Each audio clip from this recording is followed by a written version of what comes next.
오늘 말씀은 사도행전 10장 36절에서 43절입니다. 만유의 주 되신 예수 그리스도로 말미암아 화평의 복음을 전하사 이스라엘 자손들에게 보내신 말씀, 곧 요한이 그 세례를 반포한 후에 갈릴리에서 시작하여 온 유대에 두루 전파된 그것을 너희도 알거니와. 하나님이 나사렛 예수에게 성령과 능력을 기름 붓듯 하셨으며 그가 두루 다니시며 선한 일을 행하시고 마귀에게 눌린 모든 사람을 고치셨으니 이는 하나님이 함께 하셨습니다. 우리는 유대인의 땅과 예루살렘에서 그가 행하신 모든 일의 증인이라. 그를 그들이 나무에 달아 죽였으나 하나님이 사흘 만에 다시 살리사 나타내시되 모든 백성에게 하신 것이 아니요 오직 미리 택하신 증인 곧 죽은 자 가운데서 부활하신 후 그를 모시고 음식을 먹은 우리에게 하신 것이라. 우리에게 명하사 백성에게 전도하되 하나님이 살아있는 자와 죽은 자의 재판장으로 정하신 자가 곧 이 사람인 것을 증언하게 하셨고 그에 대하여 모든 선지자도 증언하되 그를 믿는 사람들이 다 그의 이름을 힘입어 죄사함을 받는다 하였느니라. 아멘. 하나님의 역사는 예상하지 못한 경우에 종종 일어납니다. 예상하지 못한 장소나 사람들을 통하여 놀랍고 귀한 역사가 나타나는 경우가 있습니다. 사람들이 예상하지 못한 위대한 설교 한 편이 기독교 복음이 전해지던 초기 교회 시절에 나타났습니다. 짧지만 명확하고 그 뜻이 잘 전달되고 후일까지 여러 방면에서 교회나 선교에 많은 영향력을 준 위대한 설교였습니다. 그런 역사가 전혀 예상하지 못한 뜻밖의 장소와 뜻밖의 사람들에게서 나타났습니다. 설교자는 베드로이고 설교를 듣는 청중과 예배자들은 고넬료와 그의 가족과 친지와 친구들이었습니다. 고넬료가 어떤 사람입니까?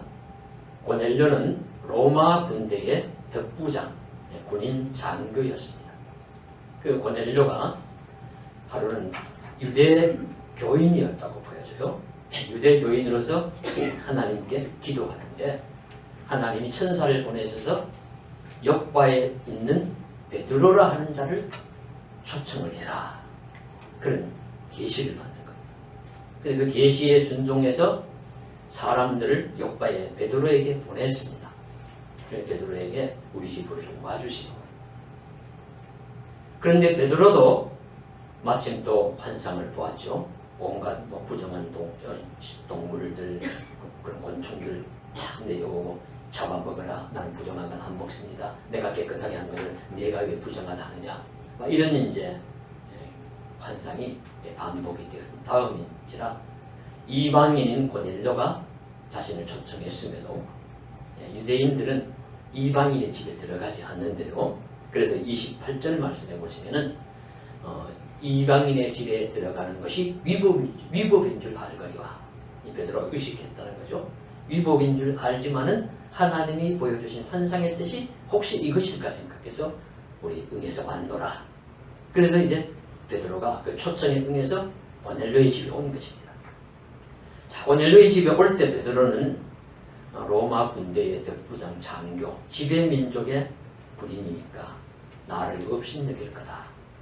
무시하고 깔보고 그저 그 당시로 보아서는 신흥 종교의 지도자라고 하지만은 유대인 피지배 민족의 한 사람인 베드로를 업신여기고 아주 무시하고 아주 대접이 형편없을 것이라고 이렇게 이제 기대하면서 갔는데 뜻밖에도 고넬료는 혼자서 기다리는 것이 아니라 가족들 다 모으고 친척들 다 모으고 친구들까지 불러가지고 기다리고 있습니다.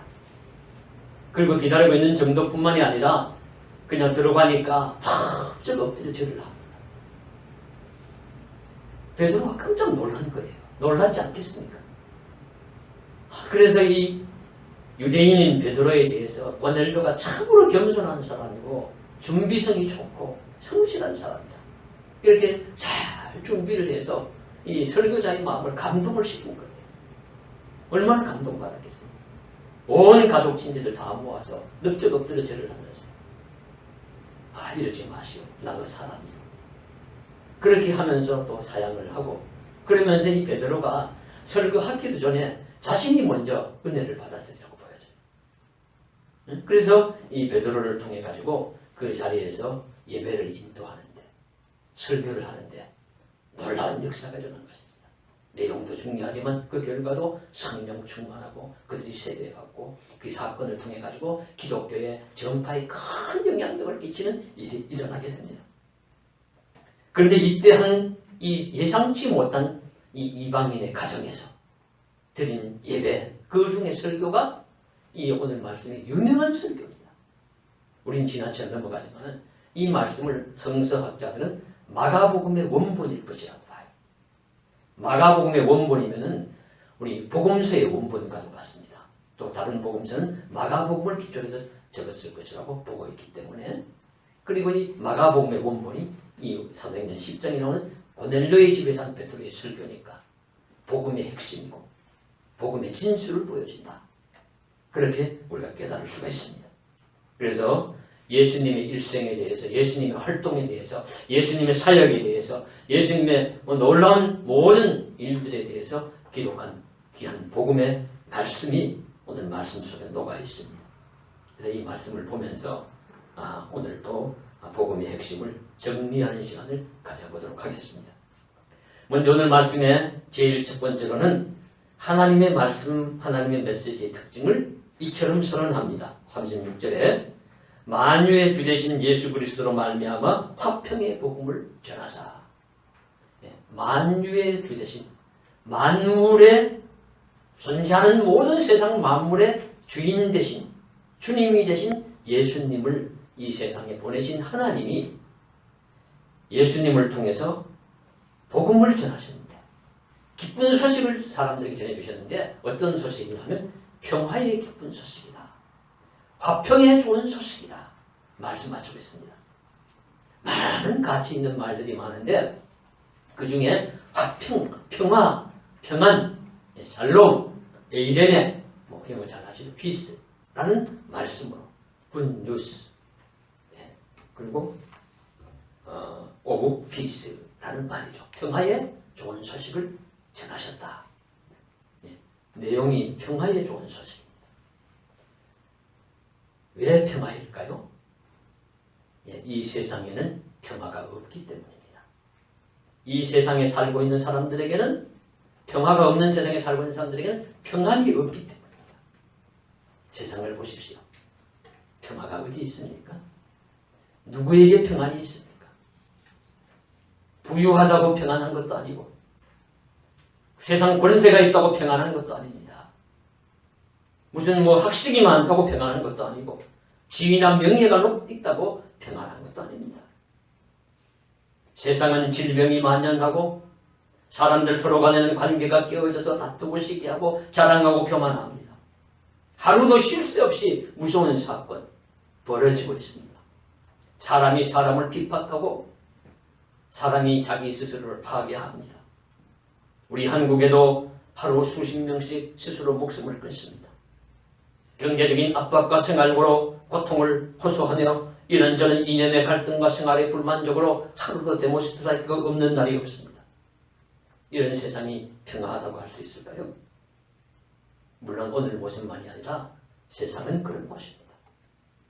죄가 있기 때문에 어둡기 때문에 빛이 필요하고 그리고 부패하기 때문에 소금이 욕이 나다고 주님 말씀하신 것처럼 이 세상에 살고 있는 사람은 평화하지 못하고 평안하지 못하고 불평하고 신음하고 불만족하고 불안하고 두려움이 가득합니다.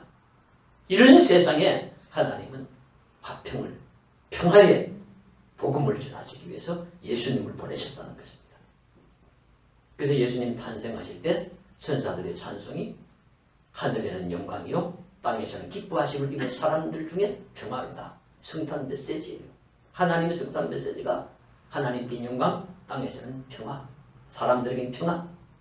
그리고 예수님이 이 세상에 오셔서 복음을 말씀을 증거하시다가 마지막 그 다락방 만찬에서 요한복음 14장 27절에 보시면은 내가 너희에게 평안을 주노니 내가 주는 평안은 세상이 주는 것과 같지 않다. 그렇게 말씀하시면 평안을 주신다고 말씀하셨고, 부활하신 예수님께서도 제자들에게 나타나실 때마다 하신 말씀이 평안하뇨, 너희에게 평안이 있을지어다. 그렇게 말씀하셨습니다. 이 세상에 사는 사람들에게 평화가 없는 근본적인 이유는 죄가 있기 때문입니다. 죄는 하나님과 인간 사이를 갈라놓고 분열시키고, 그로 인해서 사람과 사람 사이에도 분열시킵니다. 화평이 깨어지게 합니다. 그리고 근본적으로 문제를 해결하려면, 평화하려면 죄 문제가 해결돼야 합니다. 그런데 이 죄 문제를 해결할 수 있는 분은 이 세상에 아무도 없어요. 어떤 지도자가 나타나도 우리는 뭐 세상에 다른 지도자가 나타나면 좀 나아질까? 너무 큰 기대하지 마십시오. 할 수가 없습니다. 사람은. 어떤 성인군자도 할 수 없습니다.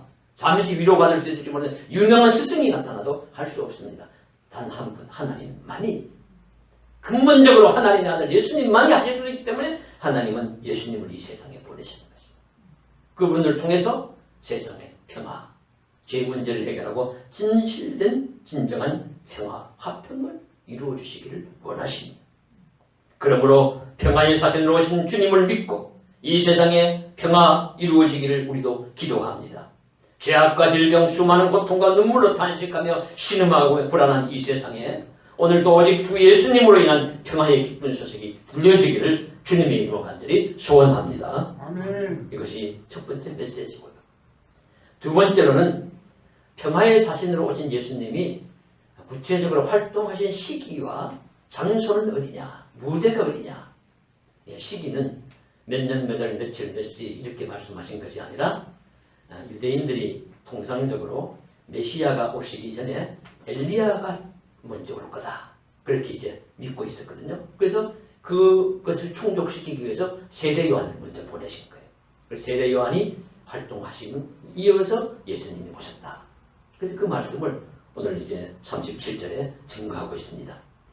요한이 세례를 반포한 후에 예수님이 활동하시는데 갈릴리에서 시작하여 유대와 온 유대에 두루 전파된 그것을 너희도 알거니와. 갈릴리에서 예수님이 활동 시작하셔서 온 유대를 두루 다니시면서 복음을 증거하시고 주님은 사역을 하셨습니다. 그러니까 시기는 세례 요한과 맞물려 있어요. 그리고 장소는 유대 땅 갈릴리로부터 온 유대 예루살렘을 예수님이 활동하신 무대입니다. 그것을 이제 명확하게 제시하고 있고, 셋째로는 그럼 그 예수님이 오셔서 어떻게 사역 활동을 하셨냐, 무엇을 하셨느냐, 하신 일들이 무엇인가 하는 것을 이제 말씀해야 합니다. 우리는 복음서를 읽었기 때문에 내용을 알고 있습니다. 예수님은 산상봉과 같은 유명한 말씀들을 증거하셨습니다. 제자들을 가르치셨습니다. 그리고 기적을 행하셨습니다. 물리를 걷기도 하시고 바람과 파도도 잔잔케 하셨습니다. 귀신 들린 자를 고치셨습니다. 모든 각종 병든 자들을 고쳐주시고 장님, 맹인도 고쳐주시고 소위 말하면 또 일어나지 못하는 다리 아픈 분들도 일으켜주시고 뭐 죽은 자도 심지어 살리시고 무화과 나무도 마르게 하시고 오병이어 칠병이어 행하셔서 굶주린 무리를 먹이기도 하셨습니다. 이런 수많은 놀라운 일들과 행적들이 있고, 또 예수님은 창기나 세리와 그 당시에 많은 사람들이 기피하는 대상인 그들을 따뜻하게 대해주시고 함께 식사도 하시고 안아주시고 대해주셨습니다. 이런 일들이 예수님이 하신 일들인데, 이것을 베드로는 오늘 설교 말씀에서 무엇이라고 정리를 하고 있느냐. 38절에 보시면 이렇게 말씀하십니다. 하나님이 나사렛 예수에게 성령과 능력을 기름 붓듯 하셨으니 그가 두루 다니시며 선한 일을 행하시고 마귀에게 눌린 모든 사람을 고치셨으니 이는 하나님이 함께 하셨습니다. 예수님이 3년 동안 공생에 활동하신 모든 사역을 이 한 절 안에 딱 이렇게 정리한 겁니다. 놀랍지 않습니까? 정말 잘 요약한 것이죠. 잘 정리한 것이죠. 예전에 공부하시던 시간이 생각나시지 않습니까? 어떤 점에서 우리 학교 공부를 잘 하려면 정리를 잘해야 되죠. 요약을 잘해야 돼요. 그래서 선생님들이 책을 한번 읽고 정리해서 요약해서 과제물을 제출해라. 그러면 뭐 끙끙하면서 요약을 해야 얼마나 누가 정해진 분량 안에 잘 요약을 하느냐. 또 시험도 우리 인문사회 계열 같은 시험은 주로 이제 몇 문제를 잘 정리 요약해서 정해진 시간 안에 적어내야죠. 그것이 이제 점수가 결정이 됩니다. 실제로 우리 김병환 씨는 학습법에 대해서 많은 책을 쓴, 그리고 또 많은 유력한 독서가들이 하는 이야기는 어떤 책을 읽고 한 줄로 또는 짧게 그 내용을 잘 정리 요약하는가에 따라서 그 사람의 실력이 결정된다, 판명된다, 그렇게 이야기합니다. 그러니 실력이 있으려면 잘 요약을 할 줄 알아야 돼요. 말씀드린 바가 있는 요한복음 2장에 예수님이 물로 포도주를 만든 사건을 기술하라 하는 시험지를 바꿔서 이 바이런이라는 유명한 시인은 학생 때 이렇게 대답했다고 하지 않습니까? 물이 예수님을 만나니 얼굴이 붉어졌다. 이건 아무나 할 수 있는 말이 아니잖아요. 실력이 있어야, 시적 감각이 있어야 할 수 있는 말입니다. 그러니까 많은 내용을 함축해서 잘 정리하는 것은 실력 있는 사람들이 할 수 있습니다. 저도 매주일 지금 설교 요약본을 제시를 하는데 상당히 고심합니다. 힘들어요. 제 한 5, 6장 A4지에 포인트 구로 그렇게 정리를 하는데 이것을 이제 한 장 안에 요약을 하려고 합니다. 잘 되지 않아요. 힘들 때가 있고. 그나마 9포인트로 하니까 우리 장로님 권사님들이 보시고 아이고 글씨가 잘 안 보여. 좀 글씨 좀 크게 했으면 좋겠어. 그래서 10포인트로 올리니까 또 그만큼 양이 줄여야 돼요. 그래도 아주 걱정이 많습니다. 실력이 있으면 좀 쉽게 좀 잘 할 텐데. 그러니 그 예수님이 3년 동안 하신 일들을 이렇게 한 구절로 요약할 정도의 실력을 갖춘 베드로니까 제자들이 무식하고 실력이 없다는 말씀은 맞지 않다 하는 것을 우리가 알 수 있습니다. 세상 학교를 많이 안 다녔을지 몰라도 오늘날로 말하는 초등학교 정도만 나왔을지 모르지만 실제는 머리도 명석하고 요약에 대해가 시험의 달인이 아닐까 생각해 봅니다. 3년 동안 예수님이 하신 수많은 일들을 단 한 구절로 이처럼 명확하게 잘 정리하시지 않습니까? 아무도 할 수 없어요. 아무나 할 수 없어요. 그래서 실제 성경에 보면 제자들을 만난 예수님 부활 승천하신 다음에 제자들이 예수님 증거할 때 제자들을 만난 유대의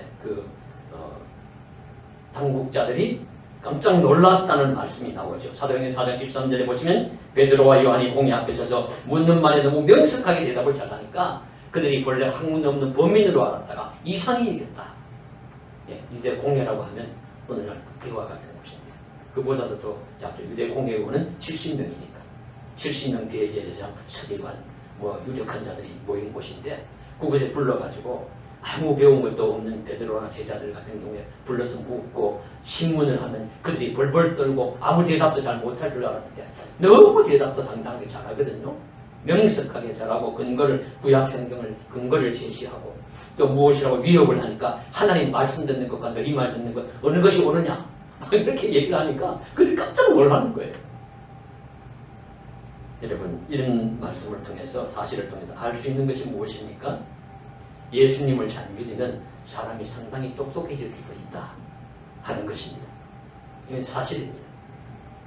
지금도 종종 생각이 납니다. 우리 농촌, 산촌에서 수십 년 교회 생활로 살아오신 장로님, 권사님, 집사님들이 회의석상에서 말씀 조리 있게 잘하시는 거 보면 변호사보다도 더 잘하고 그리고 그분들이 권사님들 기도하실 때 보면 입만 열면 출출문상이다.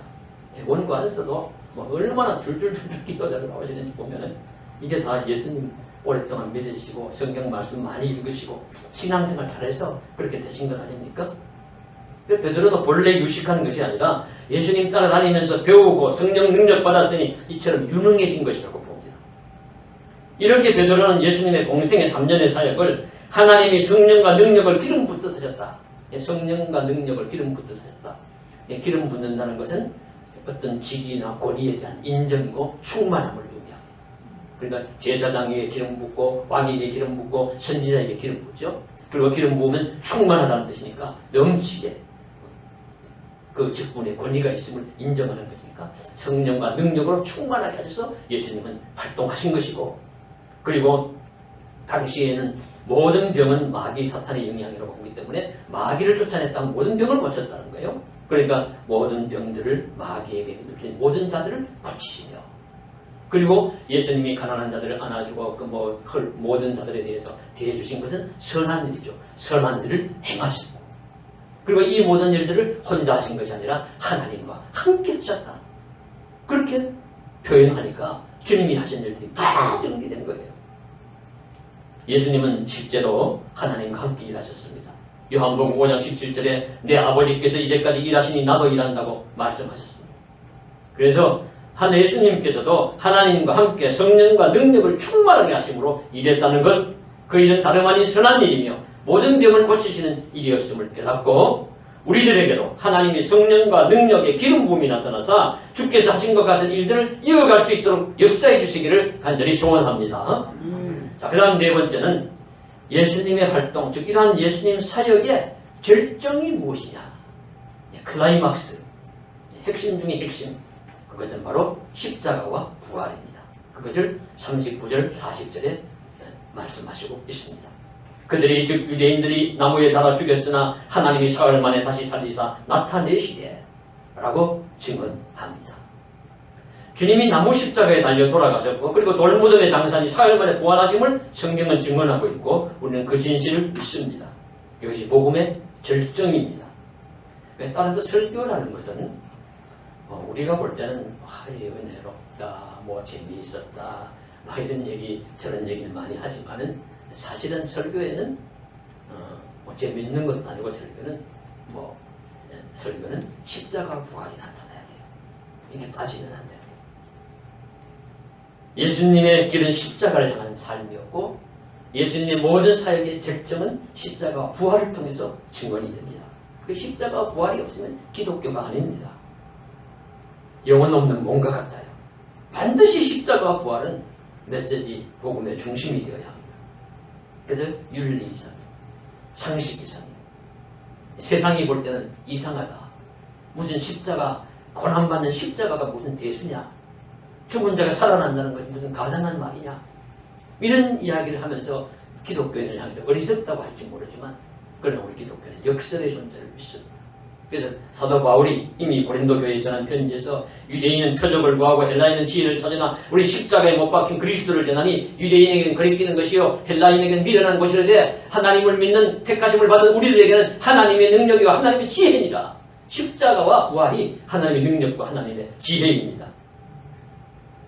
세상 사람들은 유대인이든 이방인의 십자가 부활을 믿고 그지 않은 성도들을 비웃을 수 있지만, 그러나 그 십자가에 하나님의 놀라운 인간 구원의 비밀과 권세가 있다는 그 믿는 성도는 십자가를 잊어서는 안 됩니다.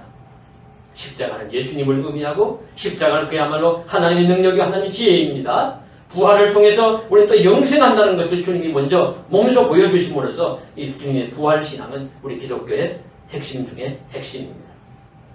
이와 같이 예수님의 십자가와 부활은 신앙의 핵심이고 설교의 중심이고 우리 성도의 삶의 중심에 자리 잡고 있어야 합니다. 십자가와 부활이 없는 기독교는 생각할 수도 없고 존재할 수도 없습니다. 그러니 설교라든가 복음의 메시지에는 십자가와 부활이 늘 나타나야 돼요. 그것이 중심에 자리 잡고 있어야 합니다. 이 사실을 베드로는 잊지 않았고 오늘 말씀에도 보면 정확하게 주님이 나무 십자가에 달려 죽으셨으나 하나님이 그를 사흘 만에 다시 살리셨다고 말씀해 주시고 있습니다. 그리고 이 일에 모두가 증인이라고, 함께 음식을 먹었던 우리 모두가 증인이라고 그렇게 강조합니다. 오늘 고넬료의 집에 사는 베드로의 설교에서도 이 내용을 적시함을 보면서 우리도 주의 십자가와 부활을 믿고 십자가와 부활의 메시지를 잊지 않고 기억하며 우리 신앙의 삶의 중심에 둘 수 있기를 간절히 소망합니다. 그리고 이제 다섯 번째는 이 예수님을 믿는 자의 사명이 무엇이냐? 사명이 무엇이냐? 42절에 보시면은 하나님이 우리에게 명하사 백성에게 전도하되 전도가 사명이죠. 예. 너희는 온 천하에 다니고 복음을 전파하라. 마가복음 16장 15절에 말씀하신 것처럼 전도가 사명입니다. 그리고 이 전도할 때 복음이 전해지는 것이고 이 복음 안에는 메시지가 들어있는데 이 복음의 메시지에 쭉 말씀드린 내용과 함께 빠질 수 없는 한 가지가 더 있습니다.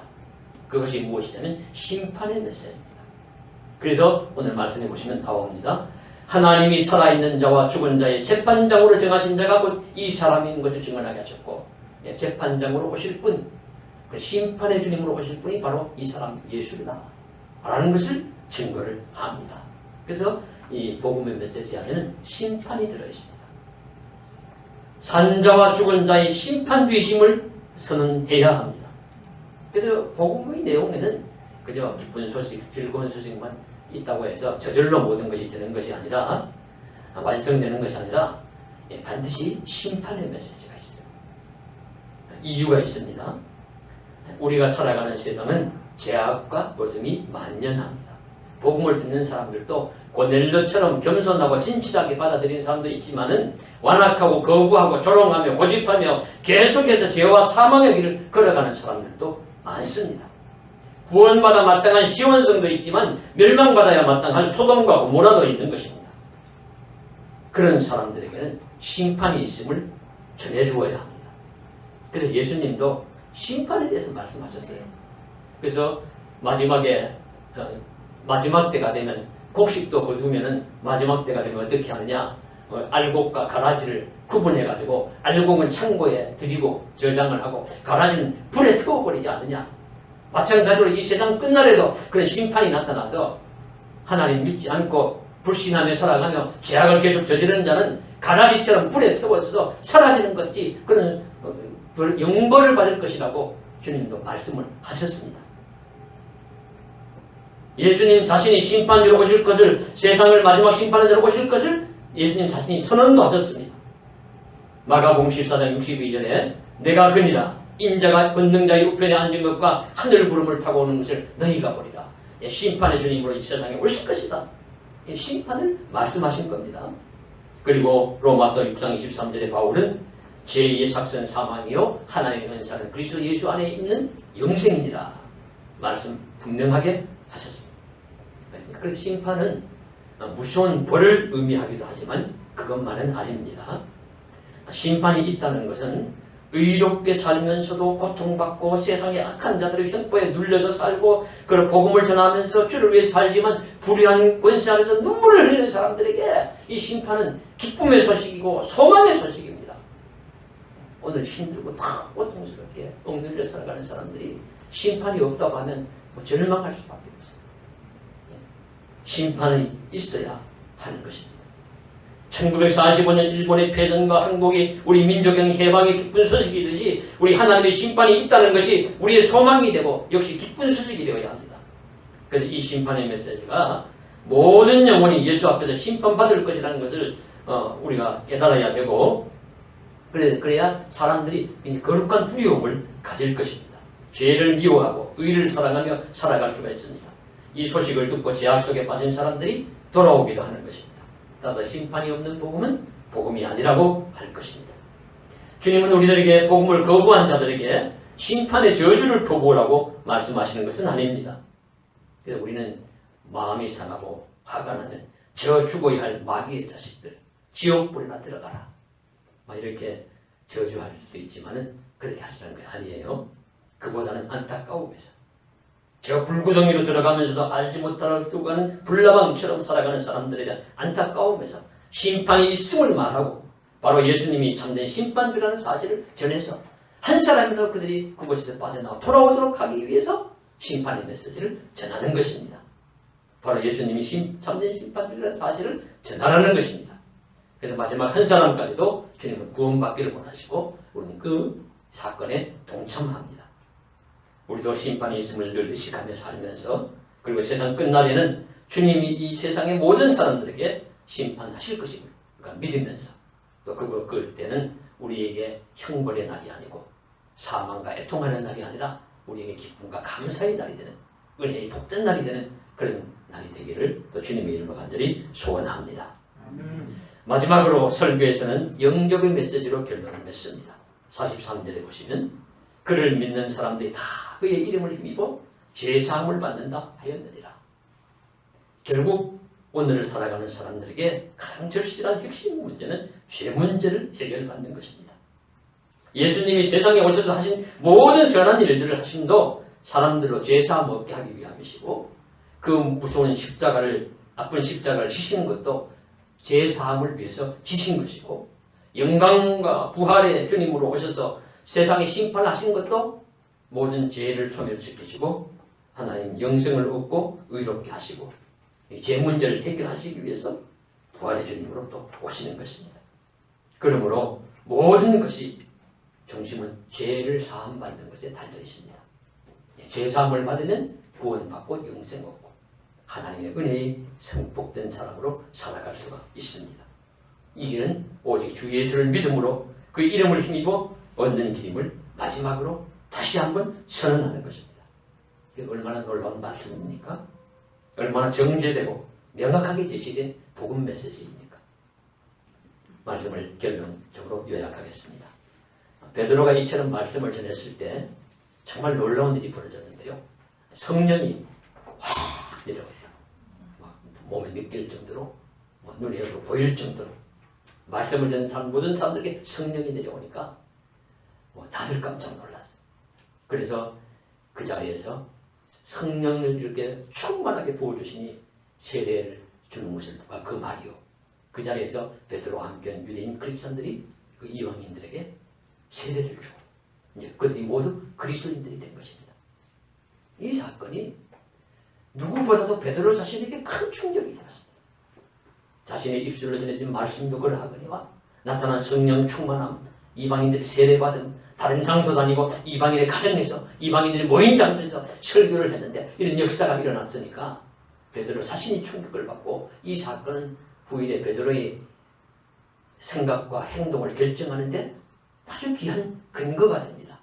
그래서 많은 유대인 크리스찬들이 이방인들에게 구원이 없다. 이방인들에게 복음 전하는 거 신중하자. 이렇게 하면서 좀 소극적이고 부정적일 때 베드로가 이 고넬료 가정에서 있었던 이 사건을 들어서 기억하고 이야기를 하면서 하나님이 그들에게도 우리와 같이 성령을 부어주시고 예수 믿게 하셨는데 누가 사람이 금하겠느냐.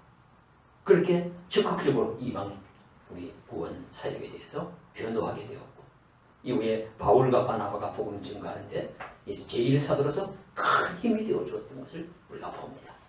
그렇다고 보면 오늘 말씀이 얼마나 놀라운 말씀입니까? 그래서 이런 놀라운 말씀을 확인하고 우리도 복음의 핵심을 늘 기억하며 살아가고 전하는 자들이 될 수 있기를 주님의 이름으로 간절히 소원합니다. 기도드리겠습니다. 사랑하는 하나님, 복음은 잘 정리될 수 있습니다. 화평의 복음입니다. 예수님께서 세례 요한이 오실 그때 오셔서 온 유대 땅을 두루 다니시면서 복음과 사역을 행하셨습니다. 주님이 하신 것은 하나님의 기름 붓은 성령의 능력으로 하신 일이고 선한 일을 하신 것이고 마귀에게 눌린 자를 고치신 것이고 그리고 하나님과 함께 동역하셨습니다. 그리고 십자가를 지시고 또 죽으시고 다시 부활하셨습니다. 그리고 심판의 주님으로 또 다시 오실 것입니다. 결국 이 예수님을 믿는 자는 진심으로 회개하고 자복하며 주님을 믿고 영접하는 자는 그 이름을 힘입어 죄 사함을 받을 것입니다. 그러면 그 자들에게도 누구든지 영생 얻고 구원 얻는 하나님의 은총의 자리에 들어가 합니다. 이처럼 명확한 복음 메시지가 우리 고넬료의 가정에서 나타나서 전해졌고 이후에 이것이 마가복음 또는 요한복음 전체 복음서로 확산되었는지는 하는 주께서만 다 아시겠지만 오늘날 우리들이 이 사실을 깨닫고 더욱더 깊이 복음을 확신하고 믿음으로 살게 하여 주옵소서. 좋은 영향력을 끼쳐서 이방인 선교에 큰 힘이 되었던 사건이 된 것처럼 오늘날 우리도 뜻밖의 장소에서 뜻밖의 사람들에게 놀라운 역사가 나타날지라도 하나님의 놀라운 큰 은혜가 이루어지게 하여 주옵소서. 예수님 이름 받들어 기도드리옵나이다. 아멘.